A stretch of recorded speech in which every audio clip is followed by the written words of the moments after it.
What's going on, everyone? It's Mitch from respectmyregion.com coming back with another episode of the RMR podcast. Today, I got special guest Jason Bello of the Flower Expo. How are you doing today, Jason? I'm doing great, Mitch. Yeah, thanks for having me, man. Absolutely, man. Absolutely. Flower Expo just a couple weeks away out there in Greenfield, Massachusetts. But before we get into that, man, I start every episode off with our guest origin story around the plant being cannabis. So whether that's personal, professional, a little bit of both, whatever you choose to disclose, man, just kind of curious when you and cannabis started your relationship with one another.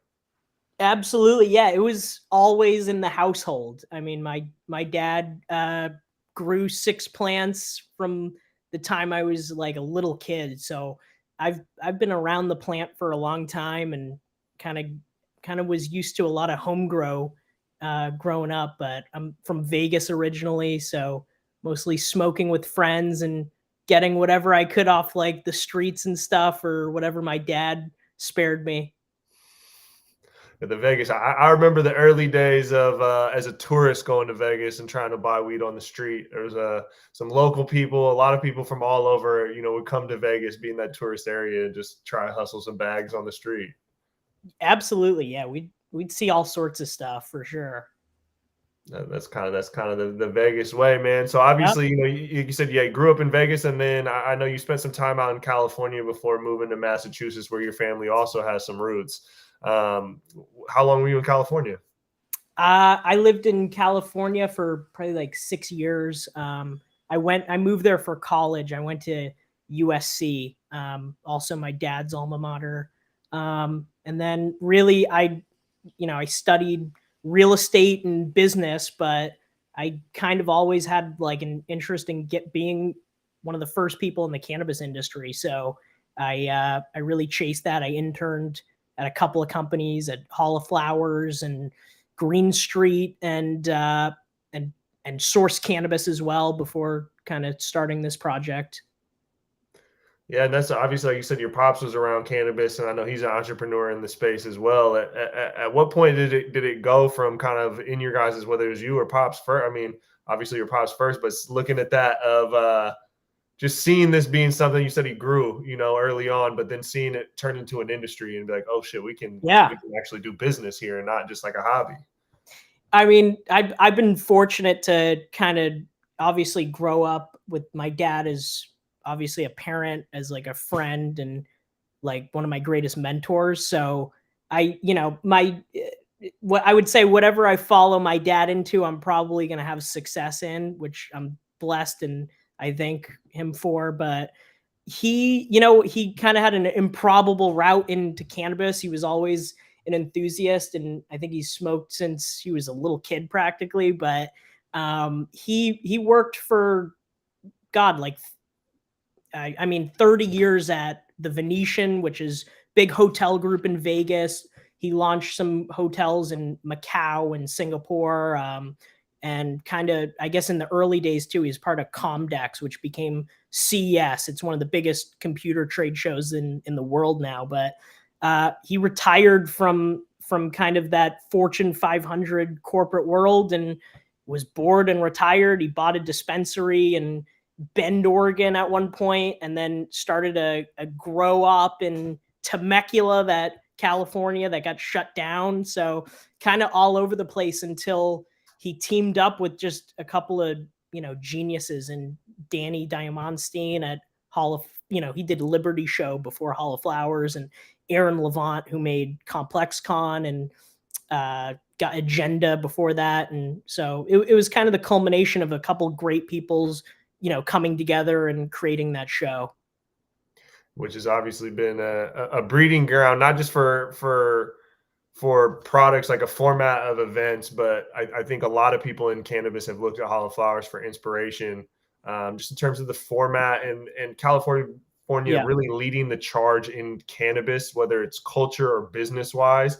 It just leads the charge, and that is the event where that is all kind of showcased. And so I think a lot of people have always looked at that event as even if you're not in the California market, which obviously it's aimed for, it's a inspiring thing to be around and to go look. If you want to know about the trends or where the cannabis industry is headed, that is one of the few places I think we universally can agree on to go. Yeah, absolutely. Absolutely. Yeah. And then, obviously, the topic of the hour, man, is the Flower Expos, this event you're putting on out in Massachusetts, which I said I alluded at the start. I know through knowing your pops that, he comes from Massachusetts, and, like I said, you were raised on the West Coast and cut your teeth in the cannabis industry, again, the Mecca where all of this stuff has had the biggest spotlight in the nation.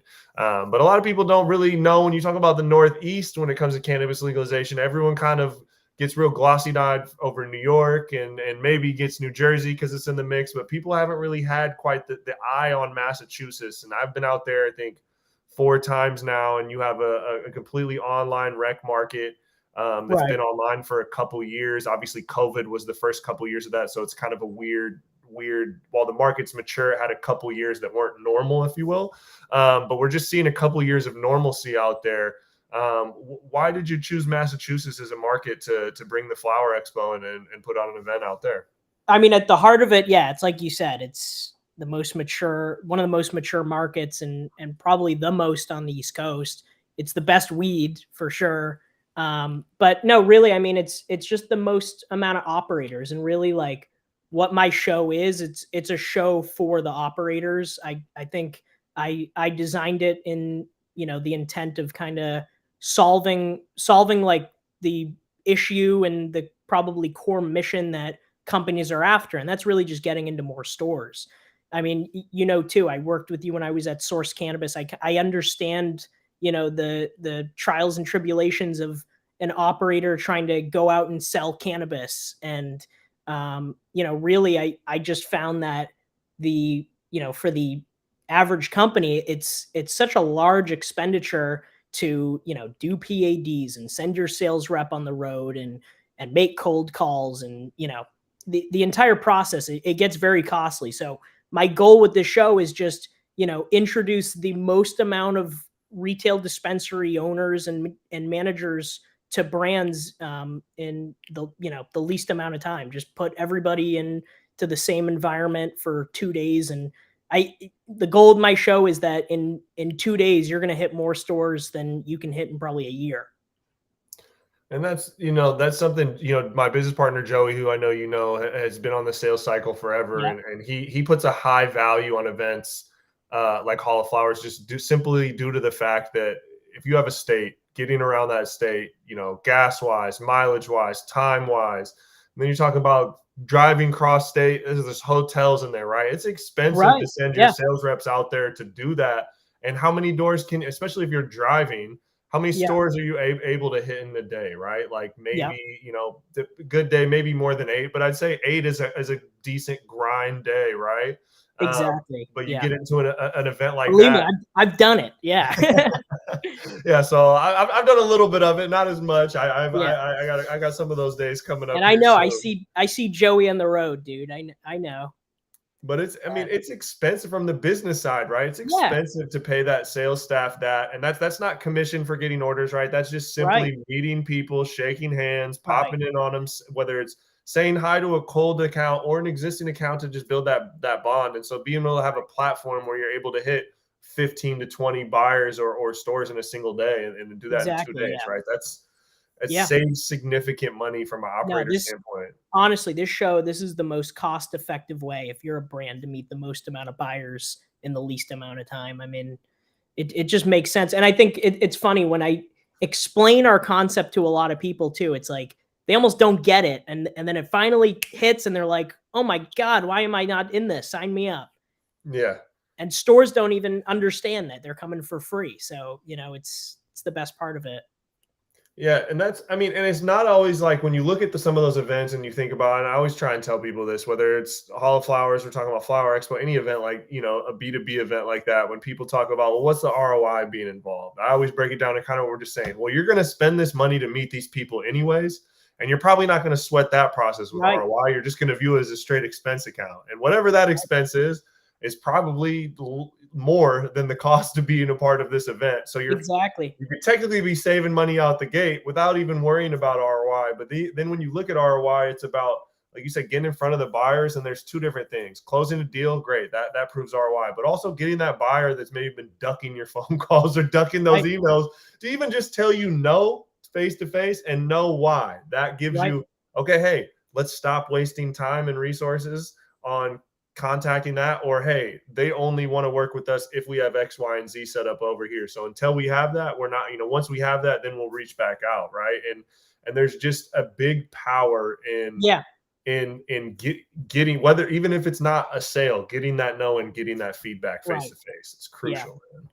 100%. And I mean, obviously, the retailers who are ducking the brands, it's a lot easier for them to say yes to me than to say yes to a brand, because I'm just letting you show up Yeah, and have a good time too. So how many retailers do you have involved with the Flower Expo? As of this morning, it's about 210. So that's over 70% of Wow. Massachusetts retailers. Yeah. I mean, our entire team's been killing it, but Todd on my team, he's crushing it. Yeah, that's so 210 retailers at a 2-day event in Greenfield, Massachusetts. How many brands are going to be there? God, I mean, probably about 150 at this point. Okay. Yeah. So it's a packed show. It's going to be good.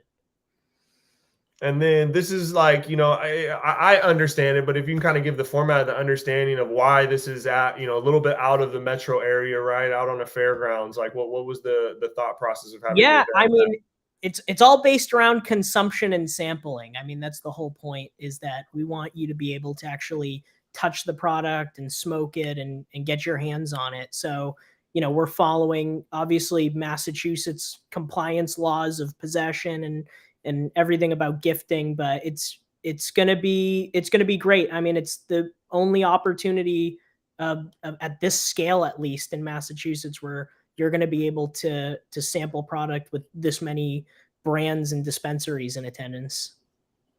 And there's an important aspect of that. Again, back to like the Hall of Flowers. What I think makes that so successful is that concept, the fact that you can see product, the fact that you can sample product. I currently live in the Washington State market where we have no, our LCB, our Liquor and Cannabis Board, has no intention of allowing that license like compliantly in any sense. It obviously still happens a little bit, but it's under the radar. But it's, as buyers, I have a flower brand. I'm selling flower. I Yeah. constantly hear from stores all the time, we will not place an order on flower if we have not received a sample, right? Like, I'm not Yeah. going to buy something I've never tried. Right. Right? There's no, Right. when we're talking about cannabis, a product that the smell, the look, the quality of it determines. I mean, there's obviously varying degrees of quality, but that determines where it fits on the shelf and what the ultimate price to be successful is at. And so it's just one of those products where you kind of need to get a little intimate with it to understand, can Exactly. we Yeah. sell it and where will it fit into our shelf. I totally agree. Yeah. I mean, I think having like a social consumption event license is important in every state, and obviously California has just set the benchmark high, and with theirs. And the other thing is, it's another stream of revenue for the cannabis commissions in every state. So it's like it's a no brainer that you're going to bring in more revenue, on a government basis, and then also it allows for that free market, like you're saying. You want every buyer and every operator in general to have a platform by which they can check out all the product. I mean, that's part of what being free market is. And, that's part of, not only like that, but it's also going to in turn increase probably sales at every store. What California does great is it has so many stores, but it has a lot of diversity and it has a lot of Mhm. common products. So you go into the right store, you're going to see the right products. I think that's also what my show is going to do in Massachusetts. You'll see a lot of standardized products come out of this, just like you see in California, and you'll see products that are better served in different markets within the state here. Absolutely. And so, with the 2-day format, June 14th and 15th, how did you break down each days? Is day one kind of buyers only? Day two is available for more people, or what's that look like? Exactly. Yeah. Day one is super focused, only exhibitors and retailers and some media. Day two, I open it up to more media, more bud tenders come on day two, and some industry attendees. So just some people who are notable in the industry but didn't buy a booth. Yeah, so you can still get out there, see who's going to be there. update yourself on the market. And then I know you guys have sessions going down. How many of those sessions are you running? Yeah, 3 sessions. Those are going to be really cool. We're doing it in a really historic building on site. It's a roundhouse barn. It's really cool, but it's going to be, I think, a really insightful speaking series that's super curated and small to hear about kind of what it's like to be a Massachusetts operator. We have a multi-state panel, and then also to hear from Big Hope project that we work with. Big Hope, Harry, man, Harry, Gene. Yeah, Right. we know. Yep. Shout out the Big Hope guys. No, man, that's gonna be awesome. I mean, obviously, like you said, the market in Massachusetts it's definitely it's hitting its cycles, right? Like you've seen it in California, I've seen it in Washington as well. We have up markets, down markets, brief Yeah. little moments of equilibrium. The Massachusetts is kind of, I'm not sure if it's coming out of, but it hit its first downturn of the market last year, towards the end of last year. And, people start freaking out. But one of the things that you realize once you've been in this game a long time, those periods happen every couple Yeah. years. And it's nice to have these abilities to have people come together, chat about those as a collective to navigate these through, navigate and learn from one another and come out the other side of that. Yeah. I think there's going to be a lot more dispensaries opening in the state. You'll see the economy just in general is going to get better. So I think there's a lot of room for growth in Massachusetts. And it's a state that loves weed too. So yeah. I mean, it's very green out there. No pun intended, man. You yeah. know what I'm saying? It's very green, and Massachusetts, I've heard, as the Right. nickname out Yeah. there. What do you feel like in talking, because you've been on the horn and meeting with operators nonstop over the last couple months? What do you think are some of those common pain points that you're hearing about in regards to Massachusetts specifically? You know what? It seems like, I mean, just like you said, it's just kind of a downturn in the whole industry. I feel like it's kind of like, I was just an operator recently in California. It's kind of like that, but a little bit less. I think you're dealing with the orders have slowed down since COVID. It's not a free for all anymore.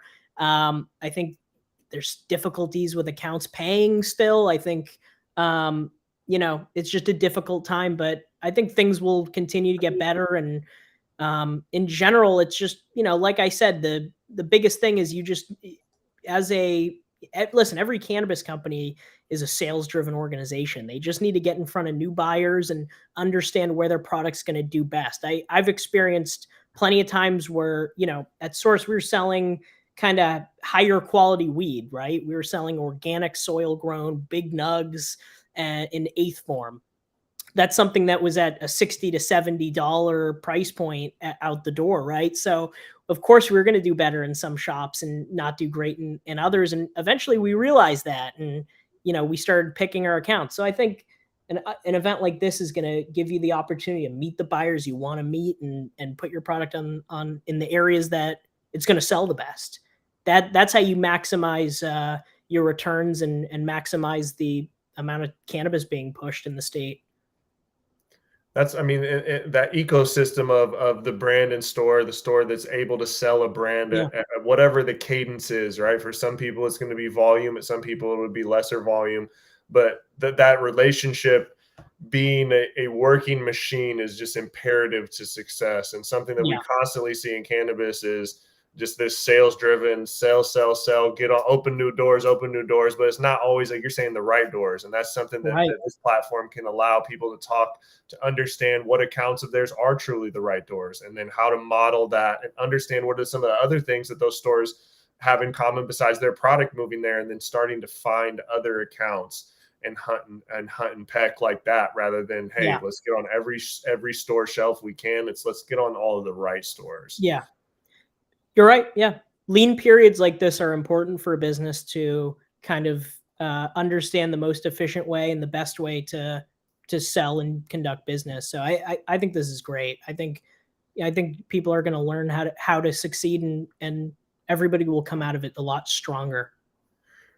And how do you feel like in talking to people, they've been excited to have an event with consumption? Because I know that's something that Massachusetts, not saying there hasn't been events with consumption, but to have that, be okayed, and have it in a B2B format, not a party format. You feel like people are pretty Right. stoked about that? I think people are pumped. Yeah, I really think the industry needed an event like this. I think it's kind of the perfect mix of business and culture, especially with weed. It's something that you really need to kind of smoke and experience rather than maybe just look at or talk about. So I think everybody's very excited, and it's really gonna blow people away with the level of production. I'm very excited to show everybody what we're putting on. You've been grinding on this for a while, man. What are on the food? I saw that are you guys bringing out a lobster truck or what? Lobster roll truck We or? had to. It's a New England show. We got Cousins Maine lobster rolls. We've got hometown pokey. We've got a good caravan kitchen paninis. Ginger Love Cafe. It's some Filipino street food. It's gonna be good. I made sure to curate. I'm a foodie, so I see. made I sure see. to show up with it. I see. I'm usually at the trade shows. The pokes, like that's my preferred thing because it's like light. Like so sushi and poke, you can get full, but you can still move. Right, it's not going to plug you Oh down. yeah, You're like a burger right in the middle of the day. It's gonna fuck your yeah, energy up. But a lobster roll, I exactly. don't know. I don't know. I'm not in New England, so I don't have lobster roll. And when I'm out there, I eat them nonstop. But it's usually late, so I'll have to see. That might have to be the daily choice, man. You got to. Yeah, it's iconic New England. When in New England, yeah, no, we're definitely, we're gonna RMR is gonna be out there, and we're super excited to come out there and check this out. Massachusetts is somewhere we've been building, and Love it. so having this Yeah. ability to go out there and mingle with the market, and again, like you said, like having consumption where it's just normalized. Like a lot of people in this industry are actual patients that smoke literally sun up to sundown, not because it's cool, not because they're getting super high, but they're patients. That's just what Yeah. they do. And some people do just operate on that frequency where they smoke a lot of bud, and that's just how they operate. And then, like you said, like being in this space if you're going to buy something, you need to look at it, smell it, potentially taste it, feel those effects to really understand if it's something that's right for yourself or your shop. And so I love having that where it's a B2B environment, but it's truly, stigma free, because there's so much stigma placed around the plant of when and where we can consume it. Yeah. And so many industry things have no problem having our open bar, but you better not fucking pull any weed out, right? And that's just Yeah. Yeah. backwards.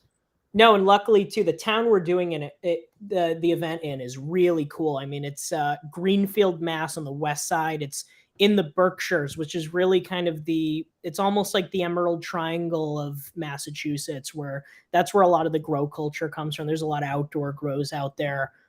So I'm really happy to be putting it out there. It's going to be kind of an experience for everybody to come out and enjoy it. Night 1 too on June 14th is notable. We're doing an event in the middle of Greenfield, in downtown Greenfield. We have the Hawks and Reed. It's a bar and music venue attached. So we're going to have like a DJ set going on in there. And then you can come out and chill. We've got some lounge chairs, and it should be a cool place just to come hang out and start your night before you go enjoy some of the restaurants downtown. Yeah, so some of the restaurants, it ain't gonna be the vibrant nightlife out there in Greenfield, but That's right. Yeah. We're going to turn up Greenfield. Cannabis coming to town. Way, is bringing some economic stimulation to the area for sure. These retailers, like you said, you got over 200 retailers confirmed, and that's representing all over the state, pretty much every section of the state of Massachusetts. Everywhere. I've got from Cape Cod to the North Shore to all the way out west in Pittsfield. It's practically New York. So I've got stores everywhere. I'm grateful to every one of the stores for coming out. Yeah. No, that's from the coast to the west, man. That's coming from the west coast. I always was tripping out being out there and not heading east, right? Like when you head inland, it's west. The direction. I'm starting to get there, but the directions be messing with me when we flip flop the coast. Yeah. Um, What do you think is like you know, how brands could best leverage this? I know you've been talking to people, learning, you know, without giving away too much free game, but for brands that are about this, you know, coming to this event, what are some of your tips that you've been giving them in terms of how to best leverage this experience? Well, bring your best product and bring your best deal. I think that's it. I mean, as somebody who's sold, and I think I talked to Joey about this too on another time we all spoke, but you know what's helps succeed at shows like this in general is running your best deal just to compete. I mean, you're going to have all the buyers there, and there's something about if they see it and they've got a great opportunity to buy it at the best price, they're probably going to do it right then and there. Yeah, no, that's the show deals, man. You know, the show Yeah. specials. Oh yeah. Launch a new product too. That always puts some buzz around, you know? Absolutely. I mean, that's the thing. Like, there's a lot of people pushing a lot of products, whether it's this event or just in general. And what are you doing to stand out? You know what I mean? Yeah. That's ultimately what it comes down to. You know, with this event, right? There's some companies that have expanded out to Massachusetts that come from California. Are you dealing with any groups that you dealt with back in California that are in Mass now on this event as well?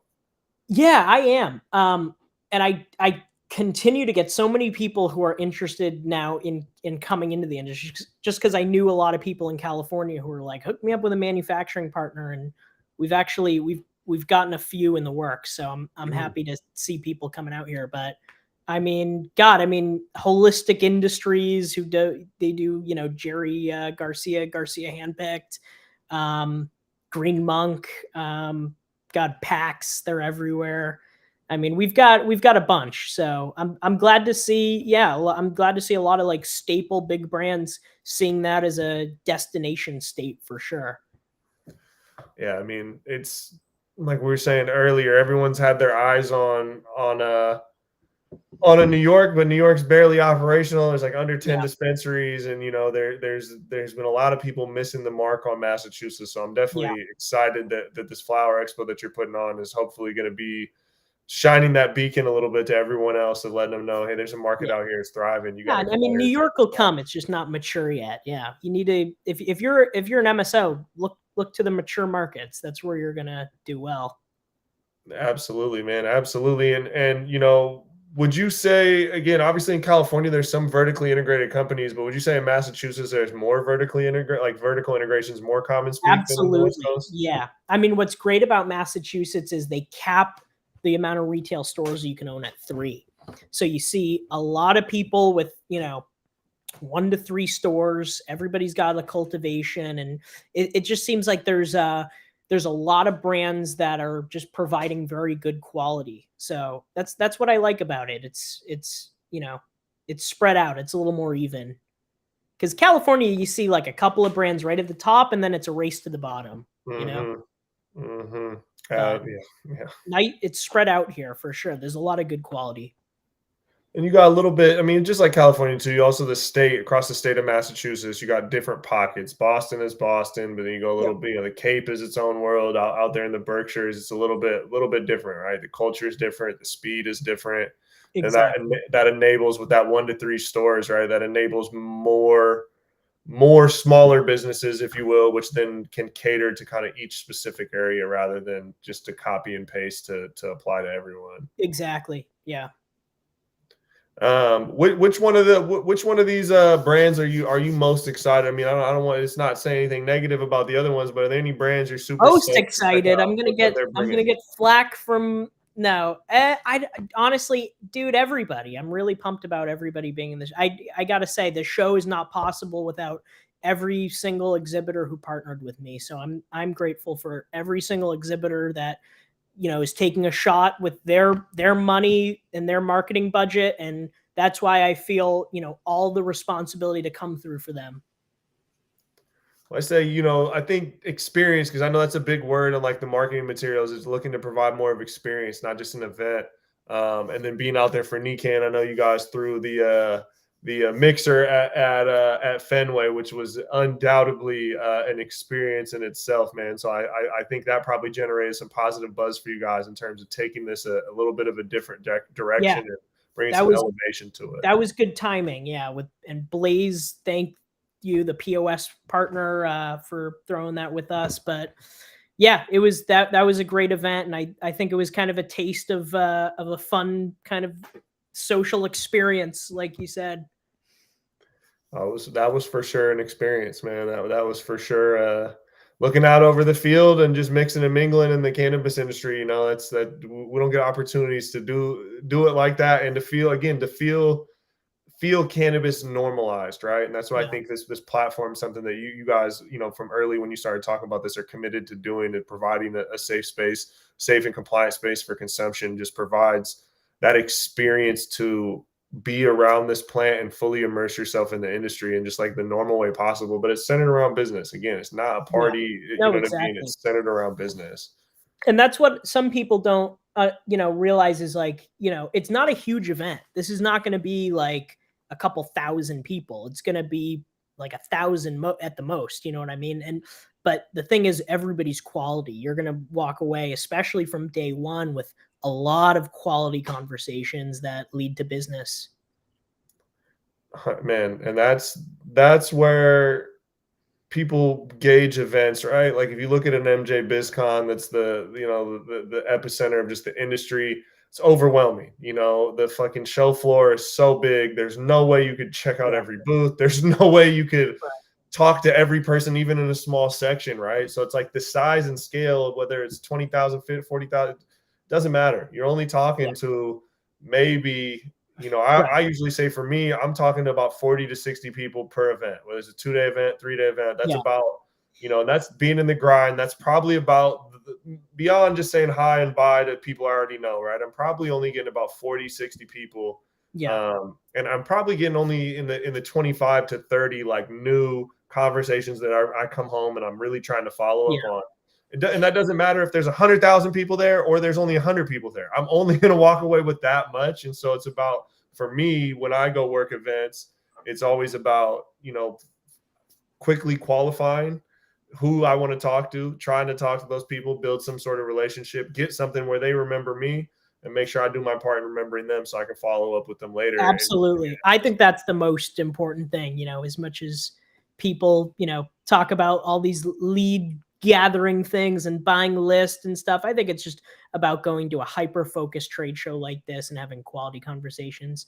And I also think, like, an MJ Biz or MJ Unpacked, NECAN, those are different events that, focus on a different objective, even though, somewhat they're B2B. I would just say our event is targeted for the operator and really just to reach buyers. That's it. Those shows are different, and I think it has a lot of value to different types of companies. But yeah, this is that ecosystem of buyers and brands, right, which is the right, foundation of the industry. Like you said, providing a curated list where you attend. If you're a buyer, you're going to be access to a bunch of brands. If you're a yep, brand, you're going to get access to a bunch of buyers.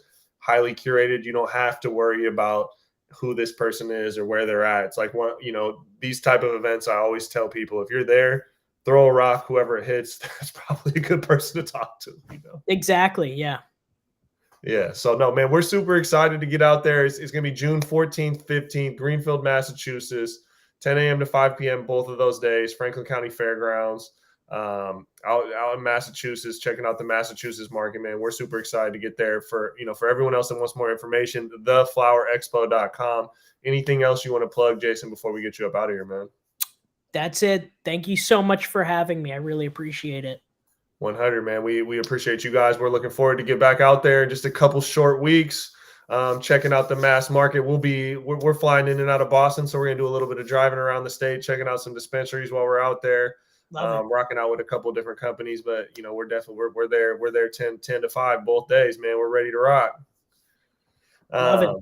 This is the RMR podcast. If you're watching on YouTube, right underneath Jason over there's a subscribe button. Make sure you hit that. Leave a comment if you listen on Spotify, Apple, favorite. Listen to it later. Check out some past episodes. We appreciate that. We got more content coming as this week progresses, like always.